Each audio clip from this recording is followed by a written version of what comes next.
হ্যাঁ, তবে আমি আপনাদের কাছে একটা অনুরোধ করব। আপনাদের কাছে, হিংসা দিয়ে হিংসাকে রোধ করা যায় না। কেউ যদি বলে আপনার একটা চোখ তুলে নেব, তার পরিবর্তে যদি আপনি তার চোখ তুলতে চান, তাহলে পৃথিবী একদিন সবাই অন্ধ হয়ে যাবে।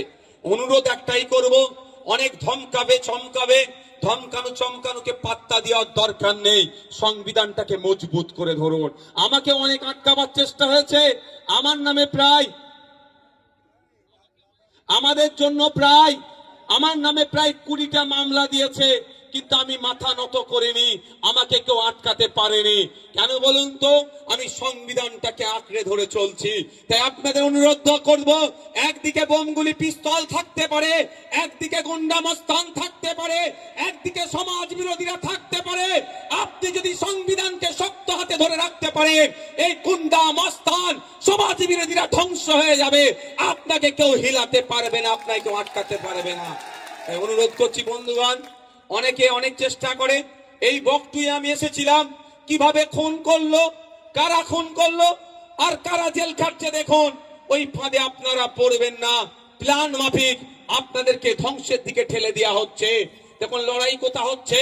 আদিবাসী পাড়াতে লড়াই হচ্ছে, মুসলিম পাড়ায় লড়াই হচ্ছে, দলিত পাড়ায় লড়াই হচ্ছে, পিছড়ে বর্গের মানুষের এলাকাতে। আর ধ্বংস হয়ে কবরে শ্মশানে এই গরিব মানুষগুলো যাচ্ছে। আমি আপনাদের কাছে অনুরোধ করব যে হিংসাতে আপনারা জড়াবেন না। ভারতবর্ষের সংবিধান অনুযায়ী চলুন। ইলেকশন কমিশন অফ ইন্ডিয়ার আপনারা ওয়েবসাইটে গিয়ে দেখতে পাবেন যে ওখানে 2200 থেকে 2500 রেজিস্টার্ড পলিটিক্যাল পার্টি ভারতবর্ষে আছে। এটা মানে এটা বোঝা যাচ্ছে, যার যে ইচ্ছা দল করতে পারে, যার যে ইচ্ছা আদর্শ নিয়ে এগিয়ে যেতে পারে, মানুষ যাকে চাইবে ভোট দেবে, মানুষ যাকে সংখ্যাগরিষ্ঠ ভোট যে পাবে সে সরকারে আসবে।